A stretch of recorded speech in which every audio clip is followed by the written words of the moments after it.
Hello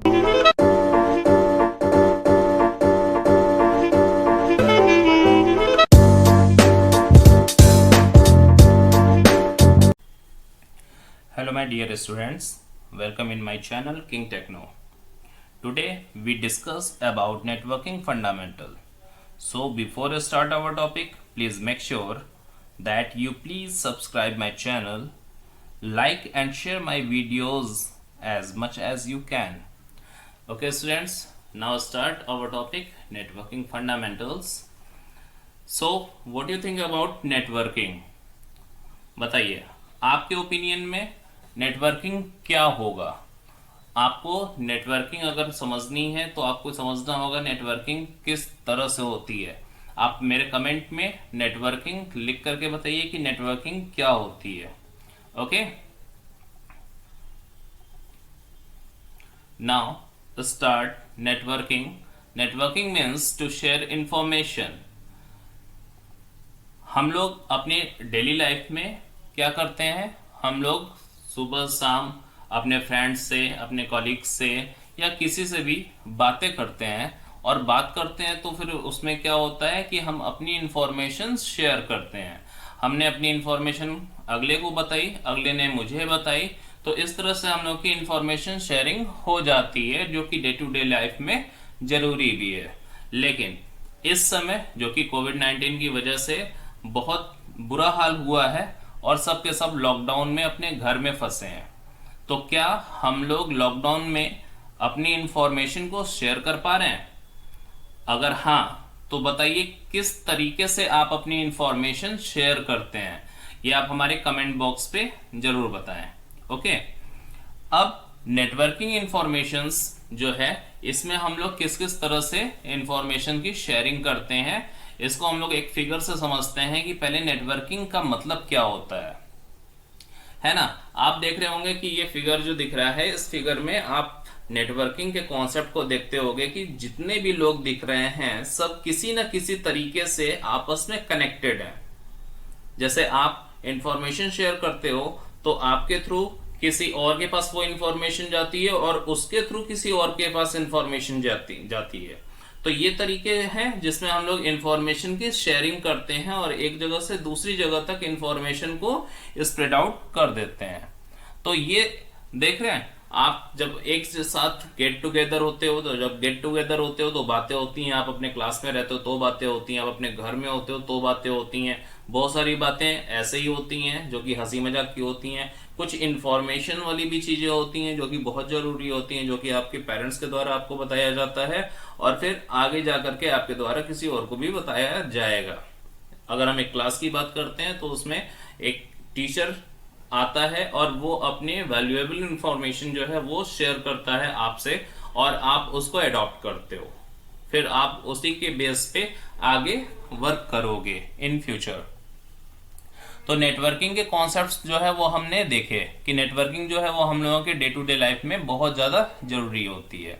तो अब बात आती है नेटवर्किंग के आर्किटेक्चर की। Architecture means what?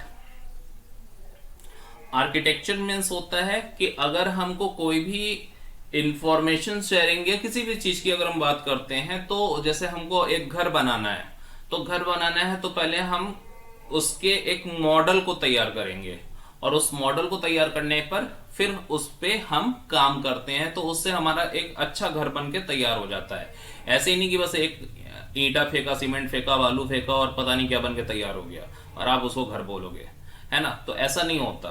तो आर्किटेक्चर ये एक बहुत जरूरी चीज होती है। तो हमारी इंफॉर्मेशन शेयरिंग जो है वो अगर हम लोग टेक्नोलॉजी के माध्यम से करते हैं तो टेक्नोलॉजी के अकॉर्डिंग जब हम इंफॉर्मेशन शेयरिंग करेंगे तो वो नेटवर्किंग आर्किटेक्चर के थ्रू बनी होगी, है ना। तो इसमें पहला एक एग्जांपल है जिसको हम लोग बोलते हैं peer to peer architecture. So what the mean of the peer-to-peer architecture means? Network in which all computers have an equal status. ध्यान दीजिएगा इस पे, networks in which all computers have an equal status are called peer-to-peer networks. मतलब एक ऐसा network आपको थमा दिया जाए जिसमें आप देखोगे सारे कंप्यूटर्स एकदम सेम तरह के कनेक्शन को लेकर के बैठे हुए हैं। तो ऐसे कनेक्शन सिस्टम को हम लोग बोलते हैं पीर to Pir computers network. Okay, generally in such a network each terminal has an equally component CPU. यहाँ पे जो कंप्यूटर्स होंगे सबके अपने अपने सीपीयू होंगे और सब उसी तरह से काम करेंगे।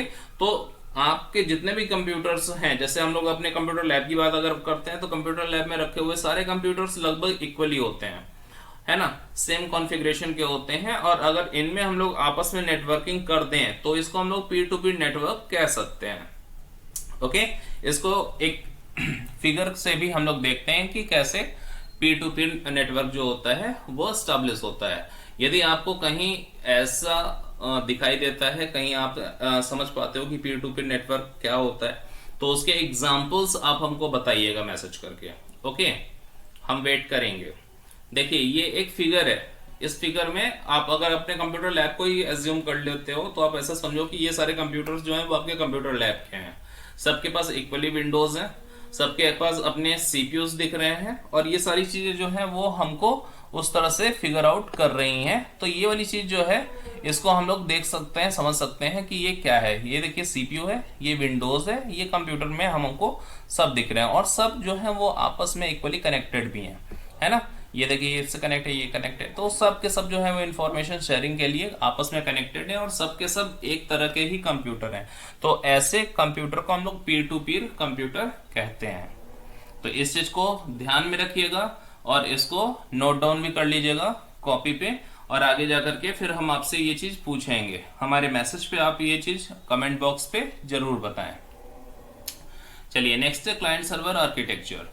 अभी ये सेकंड आर्किटेक्चर होता है जो कि पीर टू पीर से थोड़ा अलग होता है। तो इसमें क्या समझ में आता है, क्लाइंट क्या होता है, सर्वर क्या होता है। तो क्लाइंट मीन्स ऐसे कंप्यूटर्स जो कि नॉर्मली हम लोग यूज करते हैं, है ना। अब ऐसा नहीं है कि हम सर्वर यूज नहीं कर सकते, हम सर्वर भी यूज कर सकते हैं, लेकिन नॉर्मली हमारे कंप्यूटर्स जो होते हैं वो क्लाइंट कंप्यूटर कहलाते हैं। क्यों? अभी देखिए आपके पास मोबाइल है और ये मोबाइल क्या कर रहा है, जब आप कुछ भी एक्सेस करना चाह रहे हो तो आप गूगल से रिक्वेस्ट करते हो, है ना। तो आपने रिक्वेस्ट की तो आपका जो मोबाइल है, mobile is also the type of the computer, है ना, क्योंकि स्मार्टफोन है और हर तरह के काम ये भी कर रहा है और ये हमारे कंप्यूटर के टाइप में आता है। ओके, तो ये वाली चीज जो है वो हमारे कंप्यूटर्स में आती है। अब क्या करना है कि हम कुछ भी चीज मंगा रहे हैं, कुछ भी रिक्वेस्ट करते हैं तो गूगल से करते हैं और गूगल जो है वो उसको फुलफिल करता है।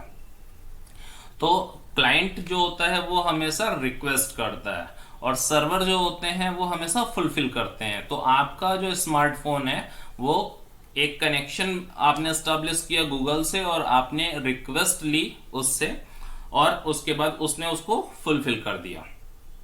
तो ये क्लाइंट सर्वर आर्किटेक्चर का बढ़िया कॉन्सेप्ट है ना। इसको समझते हैं। Networks in which certain computers have special dedicated task providing services to other computers in the network are called client server networks. The computer which provides service are called servers and the ones that use these services are called clients.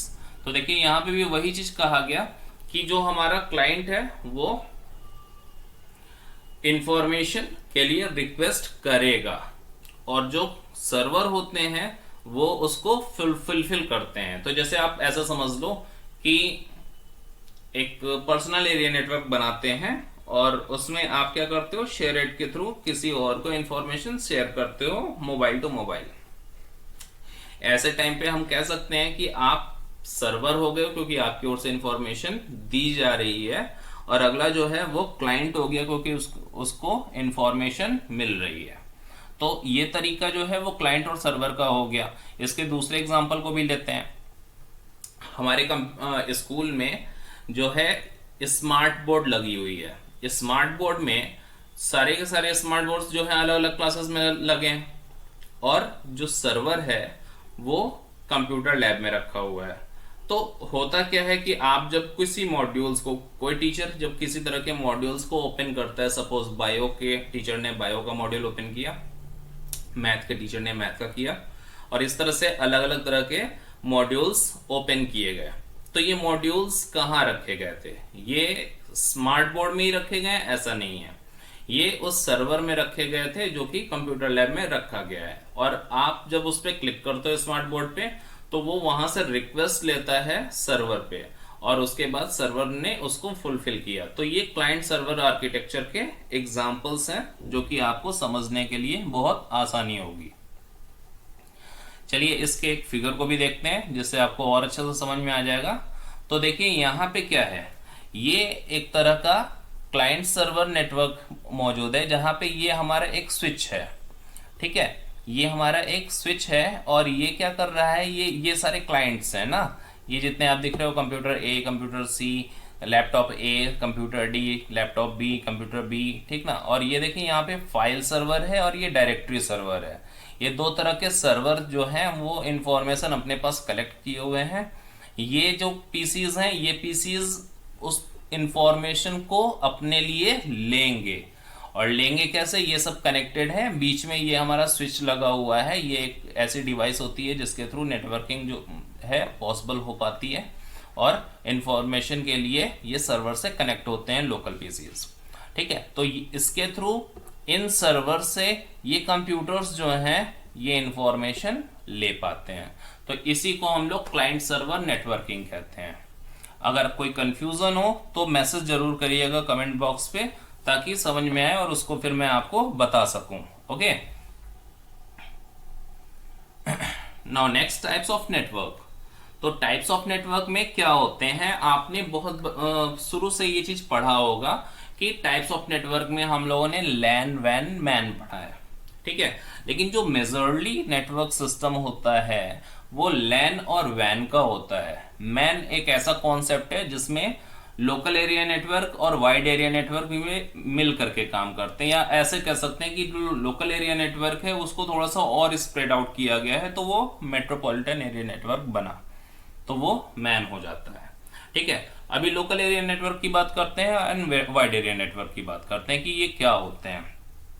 तो local area network ये किस जगह पे काम करता होगा, आप लोग इसको भी मैसेज में बताएंगे, ठीक है। और इन सब को अपनी कॉपी में भी रखिएगा ताकि चीजें जो हैं वो आपके पास बनी रहे, और इसको फिर हम आगे देखेंगे।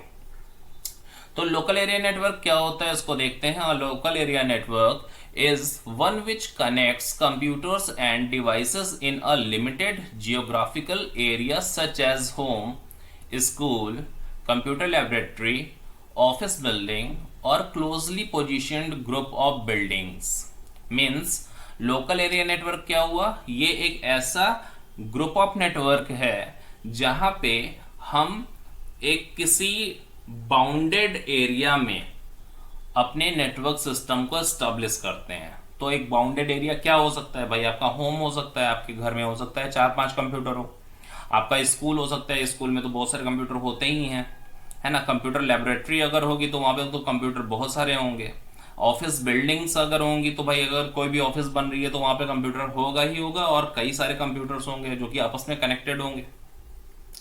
और closely position group of buildings, ऐसा भी हो सकता है कि कई बिल्डिंग्स हों, जैसे आपका एक स्कूल है, एक स्कूल में हो सकता है कि 4-5 बिल्डिंग्स हों, और वो 4-5 बिल्डिंग्स में अलग अलग कंप्यूटर लैब बने हों जहां पे कंप्यूटर रखे गए हों, ठीक ना। इसी तरह से बहुत सारी ऑफिसेज होती हैं जहां पे बिल्डिंग जो है वो अलग अलग होती हैं और उसमें भी कंप्यूटर्स होते हैं और वो सब आपस में कनेक्टेड होते हैं। तो एक बाउंडेड एरिया होता है जहां पे लोकल एरिया नेटवर्क जो है वो आपके सामने बना होगा।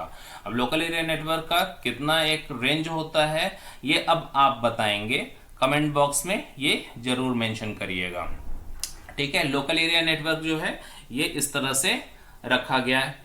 अब इसमें और एक पॉइंट से इसको देखते हैं, इसने क्या बोला कि usually local area network offers very high speeds and are used for connecting computers and peripherals such as printers, scanner and etcetera. Okay, means क्या है कि जो लोकल एरिया नेटवर्क होता है इसमें कई सारे कंप्यूटर्स आपस में कनेक्टेड होते हैं, वायर्ड कनेक्टेड भी होते हैं और वायरलेस कनेक्टेड भी होते हैं। तो ये सारे सिस्टम जो होते हैं उसके थ्रू हम लोग अपने कंप्यूटर नेटवर्क को एस्टेब्लिश करते हैं। इसमें जो हार्डवेयर होते हैं, प्रिंटर हुआ, स्कैनर हुआ, ये सब को यूज किया जाता है और इन सब के थ्रू जो है वो हम लोग अपने इस लैन को एस्टेब्लिश करते हैं, जिसकी वजह से हमारी जो नेट की स्पीड होती है वो भी काफ़ी हाई होती है और सारे कंप्यूटर आपस में ईजिली कनेक्टेड होते हैं, जिसकी वजह से हम आराम से काम कर सकते हैं। तो लोकल एरिया नेटवर्क क्या होता है इसको देखते हैं। यहाँ पे देखिए, ये आपको एक छोटा सर्वर बीच में दिखाया गया और इससे कनेक्टेड सारे पीसीज आपस में मौजूद हैं, ठीक ना। तो ये चीज जो है ये हमारा सर्वर है और इस सर्वर से ये देख रहे हैं ये सारे कंप्यूटर्स हैं, ये कनेक्टेड हैं। आप ऐसे भी कह सकते हो, इसको एज्यूम कर सकते हो कि ये हमारा एक सर्वर है और ये सब जो कंप्यूटर्स हैं ये एक तरह के कंप्यूटर नेटवर्क है।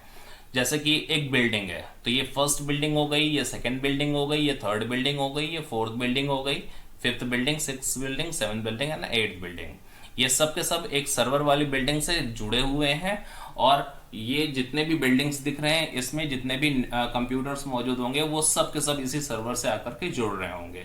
तो चूंकि एरिया बहुत बड़ा नहीं है इस वजह से ये सब भी लैन में ही काउंट किए जाएंगे। ओके, तो ये आपका लोकल एरिया नेटवर्क है। कोई कंफ्यूजन अगर रहे तो मैसेज जरूर करिएगा। Okay, now next wide area network. Wide area network means क्या होता है? वाइड एरिया नेटवर्क जाहिर सी बात है ये वाइड होगा और ये इतना वाइड होगा कि ये पूरे पूरे वर्ल्ड में फैला होगा। तो वाइड एरिया नेटवर्क के थ्रू हम लोग नेटवर्किंग का यूज करते हैं जहाँ पे हमारा रेंज जो है वो काफी बड़ा एरिया हो जाता है और हम इस बड़े एरिया को चाहे तो कह सकते हैं कि ये एक सिटी है, चाहे तो कह सकते हैं कि ये एक डिस्ट्रिक्ट है, या कह सकते हैं कि ये एक स्टेट है, ये एक कंट्री है, या एक पूरा वर्ल्ड है ना। तो ये पूरे कंप्यूटर्स जब आपस में जुड़ते हैं तो वो हमारा वाइड एरिया नेटवर्क होता है। अब वाइड एरिया नेटवर्क किसको जोड़ता है? तो ये लोकल एरिया नेटवर्क के कंप्यूटर्स को इंटरनेट के थ्रू किसी दूसरे लोकल एरिया नेटवर्क में या मेट्रोपॉलिटन एरिया नेटवर्क में जोड़ता है और इसके थ्रू हम लोग ऐसे ही करते हुए पूरे वर्ल्ड से कनेक्टेड हो जाते हैं। तो ये चीज जो है वो हमारा वाइड एरिया नेटवर्क है। सो एज द लाइन देखते हैं क्या है। A wide area network is one which covers a broad area. जैसा कि आपको हमने बताया ना कि ये पूरे पूरे वर्ल्ड में एक तरह से फैला है, ठीक ना। That is any network that links across metropolitan, regional और नेशनल बाउंड्रीज। देखिए इसमें इसने बताया कि जो हमारा मेट्रोपॉलिटन मतलब एक सिटी एरिया, ठीक, रीजनल मतलब जैसे एक स्टेट हो गया और नेशनल बाउंड्रीज मतलब पूरी कंट्रीज हो गई, है ना। तो ये इन पूरी जगहों पे फैला हुआ है और जो छोटे नेटवर्क्स होते हैं उनको आपस में जोड़ लेता है, जिसकी वजह से हम पूरे वर्ल्ड में एक दूसरे से कनेक्ट हो पाते हैं। The internet is the most popular वैन and is used by business, governments, non-profit organization, individual consumers, artists, entertainers and many others। तो ये आपको समझ में आ गया। हमारा जो इंटरनेट है ये बेस्ट एग्जांपल है वैन का, है ना। इंटरनेट के थ्रू ही हम एक दूसरे से जुड़े हुए हैं। आप देखो, आप इंटरनेट के थ्रू ही इस समय हमसे जुड़े हो, आप किसी और से भी जुड़ते हो सकता है बहुत सारे लोग इस पे बिजनेस करते हो, गवर्नमेंट्स अपनी पॉलिसीज इसमें देती हैं, नॉन प्रॉफिट ऑर्गेनाइजेशन जो है वो भी इस पे काम करते हैं, इंडिविजुअल कंज्यूमर्स ये भी इसमें कनेक्टेड होते हैं, जो आर्टिस्ट हैं जैसे Bollywood, entertainers and many others. तो ये सब के सब आपस में कनेक्टेड हो जाते हैं और ये सब अपनी इंफॉर्मेशन की शेयरिंग जो है वो इजिली कर सकते हैं। और आप अपनी इंफॉर्मेशन शेयरिंग जब आप करते हो तो एक जगह से दूसरी जगह तक इजिली ये जा सकता है।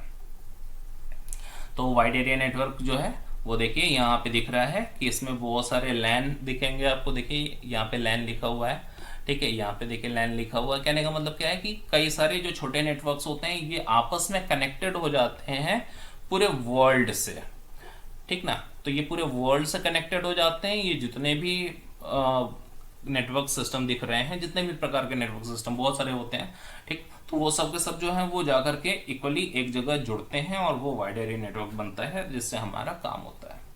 तो स्टूडेंट्स आई होप कि ये आपको समझ में आ गया होगा।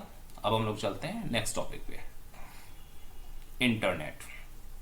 अभी हम लोग वाइड एरिया नेटवर्क के बारे में बात कर रहे थे और ये चीज हम लोग को पता चला कि इंटरनेट जो है वो एग्जाम्पल है किसका? वाइड एरिया नेटवर्क का। तो ये चीज हमारे लिए बेनिफिशियरी हो गई, है ना। अब देखते हैं कि इंटरनेट एक्चुअल में किस तरह से परफॉर्म करता है, क्या काम है इसके।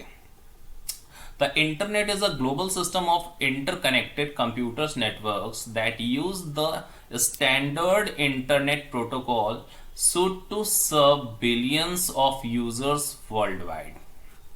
ओके, यहाँ पे देखिए एक वर्ड आया प्रोटोकॉल, यहाँ पे एक वर्ड आया प्रोटोकॉल है ना। और इंटरनेट क्या है, ये एक ऐसा ग्लोबल सिस्टम है भाई। ग्लोबल ही होगा ना, जब वाइड एरिया नेटवर्क पूरे वर्ल्ड में फैल गया तो वो ग्लोबल ही कहलाया। तो ग्लोबल सिस्टम जो है वो इंटरनेट हो गया ऑफ द इंटरकनेक्टेड कंप्यूटर्स। अब यहाँ पे सारे कंप्यूटर जो है वो इंटरकनेक्टेड होंगे तभी तो वो नेटवर्क में रहेंगे, है ना। That use the standard internet protocol suit. ये किसको फॉलो करते हैं, ये एक प्रोटोकॉल के ग्रुप होते हैं जिनको फॉलो करते हैं। प्रोटोकॉल क्या होता है, ये रूल्स और रेगुलेशंस होते हैं। आप कह सकते हो कि इसके लिए ऐसे सॉफ्टवेयर्स डिजाइन किए गए हैं इंटरनेट के लिए जिसके थ्रू हमारा इंटरनेट चल पाता है, तो उसी को हम लोग प्रोटोकॉल्स कहते हैं। तो प्रोटोकॉल सूट का मतलब क्या हो गया कि कई सारे protocols to serve billions of users world wide, जो कि पूरे वर्ल्ड में फैले हुए हैं और जितने भी यूजर्स हैं उन सबके साथ ये कनेक्टेड हैं और सबको सर्व कर रहे हैं। It is a network of networks that consists of millions of private, public, academic, business and government networks. तो ये तो आपको समझ में आ गया होगा कि ये ऐसे नेटवर्क सिस्टम है जो कि चाहे प्राइवेट नेटवर्क हो, चाहे पब्लिक नेटवर्क हो, चाहे एकेडमिक हो, चाहे बिजनेस हो, चाहे गवर्नमेंट नेटवर्क हो या किसी भी तरह का नेटवर्क हो, इन सबको आपस में जोड़े रखता है और इसी को हम लोग इंटरनेट कहते हैं। तो ये चीज क्लियर हुई। सेकेंड पॉइंट्स देखते हैं। Internet is one of the most useful technologies of modern time which help us in our daily personal and professional life. Internet is widely used by students, educational institutes, scientists and professionals to gather information for research and general information. Business use the internet to access complex databases such as financial database. Students, अभी देखिए internet अगर ना होता हम लोग की life में तो इस समय हम लोग की लाइफ कैसी होती। इस चीज को समझने के लिए अगर हम लोग अभी करंट का एग्जांपल लेते हैं जो कि कोविड-19 है। सपोज करिए कि इंटरनेट नहीं होता। अगर इंटरनेट नहीं होता तो हमारे न्यूज चैनल भी फेल हो जाते हैं, क्योंकि वो भी कनेक्ट होते हैं इंटरनेट के थ्रू ही, तो इंफॉर्मेशन एक जगह से दूसरी जगह तक शेयर की जाती है। और अगर इंटरनेट नहीं होता तो क्या होता कि चाइना से जैसे ही वायरस फैला तो ये इतनी तेजी से स्प्रेड हो रहा था, और चूंकि इंटरनेट नहीं था तो इंफॉर्मेशन शेयरिंग हो नहीं पाती इंस्टेंटली। और इंस्टेंटली अगर नहीं होती तो क्या होता कि बहुत ज्यादा बड़े स्तर पे जो कोविड है वो फैल चुका होता। और आज की डेट में पूरे के पूरे वर्ल्ड में इस तरह से फैला होता कि शायद ही कोई बचा होता कोविड से। क्यों? क्योंकि इंफॉर्मेशन मिली नहीं। अब देखिए इंटरनेट होने की वजह से क्या हुआ कि जैसे ही ये चीजें फैलना चालू हुई, इंफॉर्मेशन शेयरिंग तुरंत हुई और पूरे वर्ल्ड में ये चीज पता चल गई कि हाँ चाइना से ये चीज फैल रही है और उसको किस तरह से प्रोटेक्ट करना है। वो जितने भी कंट्रीज गवर्नमेंट थी वो उस हिसाब से अपना काम कर ली। तो इंटरनेट जो है वो आज की डेट में एक ब्लेसिंग के तौर पे हम लोग की लाइफ में मौजूद है। तो ये अलग अलग तरह की इंफॉर्मेशन, चाहे रिसर्च की हो, चाहे एजुकेशन पर्पस की हो, चाहे कोई प्रोफेशनल हो, चाहे कोई साइंटिस्ट हो, तो किसी भी तरह के लिए, किसी भी तरह के लोगों के लिए ये चीज जो है वो बहुत बेनिफिशियरी है। इसको इंटरनेट कहते हैं। वर्ल्ड वाइड वेब, जो कि इंटरनेट, बहुत सारे लोग बोलते हैं कि world wide web is the internet, है ना। तो काफी हद तक ये बात सही भी कही जा सकती है, क्योंकि अगर वर्ल्ड वाइड वेब नहीं होता तो इंटरनेट के कॉन्सेप्ट जो हैं वो नहीं बन पाते। तो वर्ल्ड वाइड वेब क्या होता है इसको देखते हैं। देखिए, world wide web abbreviated as WWW और W3, commonly known as the web, इसको वेब कहते हैं। अच्छा, वेब कैसा होता है? तो हम लोगों को, जैसे हम लोग जानते हैं कि स्पाइडर वेब होती हैं। स्पाइडर वेब्स कैसी होती हैं? वो आपस में कनेक्टेड होती हैं, है ना। तो ये भी वैसा ही एक वेब है जो कि दिखता नहीं लेकिन कनेक्टेड है। Is a system of interlinked hypertext document accessed via the internet. अब देखिए यहाँ पे हाइपरटेक्स्ट आ गया, है ना। हाइपरटेक्स्ट डॉक्यूमेंट्स, ये क्या होता है इसको समझते हैं। हाइपरटेक्स्ट डॉक्यूमेंट आप देखते हो कि आप जब इंटरनेट पे बहुत सारी चीज खोलते हो तो एक पूरा टेक्स्ट डॉक्यूमेंट दिखता है और उसमें कहीं कहीं ब्लू लाइंस दिखती हैं, तो जो ब्लू टेक्स्ट होते हैं उस पर हम लोग क्लिक करते हैं तो हम कहीं और भी जा पाते हैं, तो उन वाले टेक्स्ट को हम लोग बोलते हैं हाइपर टेक्स्ट। और वो जब जिस डॉक्यूमेंट्स में होते हैं वो हाइपर टेक्स्ट डॉक्यूमेंट्स होते हैं, और उसी के थ्रू हम लोग जो है वो एक जगह से दूसरे जगह के डॉक्यूमेंट्स को एक्सेस कर पाते हैं। तो ये हमारे इंटरलिंक्ड हाइपर टेक्स्ट डॉक्यूमेंट्स थे, जिसकी वजह से हमने ये काम किया। एक्सेस्ड वाया द इंटरनेट, ये इंटरनेट के थ्रू एक्सेस किए जा रहे हैं विथ अ वेब ब्राउजर। अब इसको एक्सेस करने के लिए भाई हमारे पास कंप्यूटर अगर है तो कंप्यूटर में हमारे पास वेब ब्राउजर होना चाहिए ना। वेब ब्राउजर जैसे कि इंटरनेट एक्सप्लोरर है, मोजिला फायरफॉक्स है, गूगल क्रोम है, तो आप में से भी आप लोग मोबाइल में इसको एक्सेस कर रहे होगे, है ना। तो उसके थ्रू जो है वो हमको ये चीजें मिल पाती हैं। One can view web pages that में कंटेन टेक्स्ट, तो जब वेब ब्राउजर्स होगा तो हम लोग वेब पेज को एक्सेस करेंगे, वेब पेज को एक्सेस करेंगे तो उसमें जो टेक्स्ट कंटेंट किए गए हैं वो मिलेंगे। अच्छा, हमको पता है कि जो हमारी वेबसाइट्स होती हैं जो कि वेब पेजेस से भरी होती हैं, और वेब पेजेस में क्या भरा होता है, उसमें टेक्स्ट होता है, उसमें इमेजेस होते हैं, उसमें वीडियोस होते हैं, उसमें दूसरे भी तरह के मल्टीमीडिया आइटम्स मौजूद होते हैं, है ना। और जो नेविगेशन के लिए हाइपरलिंक्स बने होते हैं। तो ये वाली चीजें जो होती हैं वो हमको वेब पेजेस के थ्रू मिल जाती हैं। कोई कंफ्यूजन होगा तो कमेंट बॉक्स पे जरूर लिखिएगा। अगर आपको वेब पेज से रिलेटेड कोई कंफ्यूजन होगा, या वेब ब्राउजर से रिलेटेड होगा, या हाइपर टेक्स्ट से रिलेटेड कुछ होगा, तो हमारे कमेंट बॉक्स पे जरूर उसको लिख करके भेजिएगा। तो ये सब चीजें जो होती हैं वो हाइपर टेक्स्ट जो होती हैं, और www के थ्रू ये सारी चीजें आपस में जुड़ी होती हैं। तो हम लोग बेसिकली क्या समझते हैं कि www एक ऐसे प्रोटोकॉल का ग्रुप होता है जिसकी वजह से हमारा पूरा का पूरा इंटरनेट चल पाता है। तो इसमें जो इंफॉर्मेशन शेयरिंग होती है वो आपस में कनेक्ट हो पाती है उन प्रोटोकॉल्स की वजह से, और उसमें हम लोग इंफॉर्मेशन शेयरिंग कर पाते हैं। तो इसमें हाइपरलिंक टेक्स्ट जो होता है वो बहुत ज़्यादा यूजफुल होता है। ओके, तो ये सब चीज़ें देखिए आपके सामने थी। अब हम लोग चलते हैं कुछ उसके एडवांटेजेस के बारे में, कि नेटवर्किंग अगर हम लोग यूज़ करें तो उसमें एडवांटेजेस क्या हैं, क्यों हम इसको यूज़ करें। आप सोचो कि एक बिजनेस में, आप सपोज करो कि एक बिजनेस आपने चालू किया, उस बिजनेस में आप नेटवर्किंग क्यों यूज करोगे। अगर आपको कोई भी आइडिया हो तो उसको हमारे कमेंट बॉक्स में लिखिएगा, तो उसको हम पढ़ेंगे और आपको उससे रिलेटेड रिप्लाई जरूर करेंगे। ओके, तो ये जरूर बताइएगा कि नेटवर्किंग जो है हमारी, वो अगर आप कोई बिजनेस चालू करोगे तो उस बिजनेस में नेटवर्किंग यूज करोगे तो क्यों करोगे। ओके, तो इस चीज को आप जरूर बताएंगे।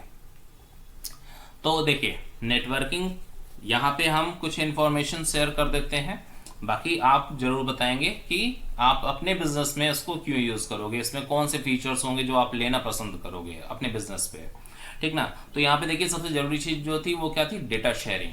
तो डेटा शेयरिंग जो है ये क्या होती है, जो इंफॉर्मेशन मेरे पास है उसको हम शेयर करेंगे दूसरों के पास, ठीक है। तो ये डेटा शेयरिंग होगी, और इसको करने के लिए हमारे पास नेटवर्किंग होना जरूरी है। क्यों? क्योंकि अगर कोई पर्सन है जो कि हमारे पास इंडिविजुअली मौजूद है तो हम उससे बात कर सकते हैं, लेकिन अगर वो हमारे पास नहीं है तो हम उसको कैसे अपनी इंफॉर्मेशन भेजेंगे। तो जाहिर सी बात है, या तो हम उसको व्हाट्सएप करेंगे या तो ईमेल करेंगे, तो किसी न किसी तरह के एक मीडियम को जरूर यूज करेंगे जिससे हमारा काम हो जाए। तो डेटा शेयरिंग ऐसी ही होगी, है ना। One of the most important use of networking is to allow the sharing of data. Users can send text files, spreadsheet, documents, presentation, audio files, video files, etc. to other users. तो इसके through देखिए हमारी data sharing जो है वो होती है जब हम लोग अपने पास रखी हुई इंफॉर्मेशन किसी और के पास भेजना चाहते हैं, तो उसमें हमारे नेटवर्किंग का यूज है। तो इस वजह से हम लोग डेटा शेयरिंग यूज करते हैं नेटवर्किंग के थ्रू। देखिए, डेटा शेयरिंग यहाँ पे मौजूद है, आप देखते होंगे। ये फिगर कौन सा है आप बताएंगे हमको, कमेंट पे लिखिएगा जरूर, ठीक ना। ये सब जितने फिगर्स दिख रहे हैं ये किससे रिलेट हैं, ये हमारे कमेंट बॉक्स में आप बताएंगे। और ये अलग अलग तरह के फीचर्स रखते हैं डेटा के लिए, आप इसको बताइए। और ये देखिए, एक क्लाउड के साथ जुड़े हुए हैं, ये पूरा क्लाउड है, और इस क्लाउड सिस्टम में जो होता है ये इंफॉर्मेशन अलग अलग जगहों से आ रही है और वो आपस में जुड़ रही है दूसरे लोगों के साथ। तो ये डेटा शेयरिंग है जिसकी वजह से हम उसको यूज करेंगे। ये फिगर्स किस चीज के हैं, ये आप ज़रूर बताइएगा, ठीक है। तो ये फिगर्स जो हैं ये आपको बताने हैं कि ये फिगर्स किन चीज़ों से रिलेट कर रहे हैं। ओके, चलिए next one is the hardware sharing. Hardware sharing is the second most features of the networking. तो हार्डवेयर शेयरिंग क्या है? सिंपल ऐसे समझते हैं कि अगर आपके पास 10 कंप्यूटर हैं तो और आपको काम करना है 10 कंप्यूटर से प्रिंट आउट लेने का, तो आप क्या करोगे? आप नॉर्मल किसी भी पर्सन से अगर पूछा जाए तो वो क्या करेगा? वो बोलेगा कि भाई 10 कंप्यूटर हैं तो 10 कंप्यूटर के साथ प्रिंटर लगाने पड़ जाएंगे। इसका मतलब 10 प्रिंटर भी आप लगाओगे।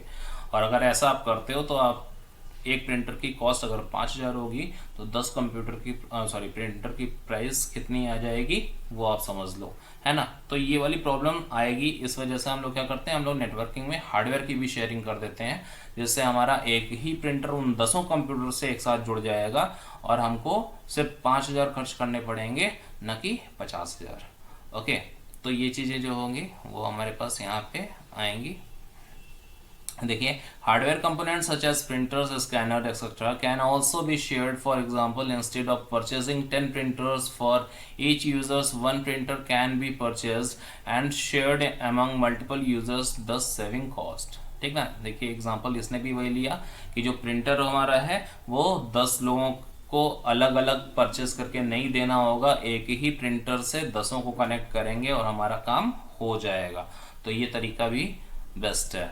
चलिए नेक्स्ट, ये देखिए हमारे पास यहाँ पे दिख रहा है कि हमारा एक प्रिंटर रखा हुआ है, ठीक, और ये सब एक पूरा नेटवर्क सिस्टम बैठा हुआ है और ये सब के सब जो है वो आपस में कनेक्टेड हो गए हैं इससे, ठीक। तो ये वाली चीज़ें जो हैं वो आपस में कनेक्ट हुई हैं और 10 कंप्यूटर्स, जितने भी कंप्यूटर्स दिख रहे हैं आपके सामने, वो सब जब प्रिंट आउट देंगे तो सब यहीं से प्रिंट आउट निकलेगा। तो ये तरीका था जो कि हम लोग प्रिंटर का यूज़ करते हैं और बिजनेस में इन सब का यूज़ ज़्यादा होता है। Okay, internet access sharing. Internet access sharing का मतलब क्या होता है, आप ऐसे समझो। सपोज कि अब आपके पास, फिर वही एग्जांपल लेते हैं कि 10 कंप्यूटर आपके पास मौजूद हैं और आपको इंटरनेट चलाने हैं कंप्यूटर्स में। तो आप क्या करोगे?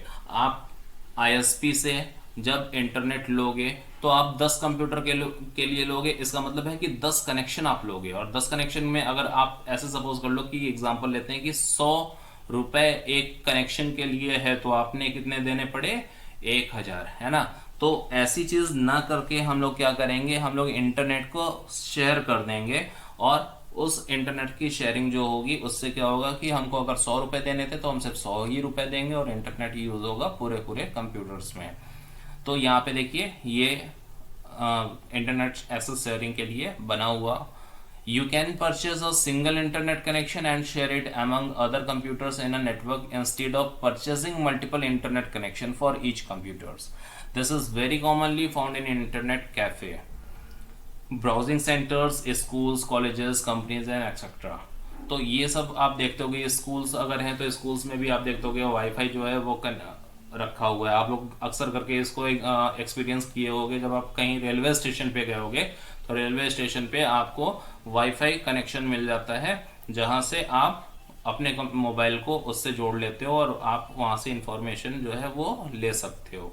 तो ये वाली चीज कैसे हुई? क्योंकि एक वाईफाई मशीन के थ्रू क्या किया गया है, उस इंटरनेट को शेयर कर दिया गया है और उसकी शेयरिंग की वजह से जो है वो हमारा मोबाइल जो है वो उसको एक्सेस कर पा रहा है और हमको उसके लिए कोई पैसे चार्ज नहीं करने पड़ते, ठीक ना, नहीं देने पड़ते। तो ये वाली चीज जो है वो इंटरनेट एक्सेस शेयरिंग की थी। देखिए बीच में एक वाईफाई कनेक्शन रखा हुआ है और जितने भी कंप्यूटर्स हैं वो आपस में जुड़ गए हैं थ्रू द इंटरनेट। चलिए नेक्स्ट हमारे पास ऑप्शन आ रहा है सब्सक्राइब का और लाइक एंड शेयर का। तो ये सब्सक्राइब और लाइक एंड शेयर जो है ये भी बहुत यूजफुल है और ये हमारे लिए यूजफुल होगा। आप जरूर से हमारे चैनल को सब्सक्राइब कर लीजिए और हमारे वीडियोस को लाइक और शेयर जरूर करिएगा ताकि ये जो वैल्यूएबल इंफॉर्मेशन है ये दूसरों तक भी पहुंच सके। और अगर आप सब्सक्राइब करके बेल आइकन को प्रेस कर देंगे तो हमारे द्वारा डाली गई जितनी भी इंपॉर्टेंट वीडियोस होंगी वो सब आप तक ईजिली पहुंच जाएगी। आपको लिंक तक जाने की जरूरत नहीं पड़ेगी, आपके पास खुद इंफॉर्मेशन आ जाएगा। तो thank you and have a nice day.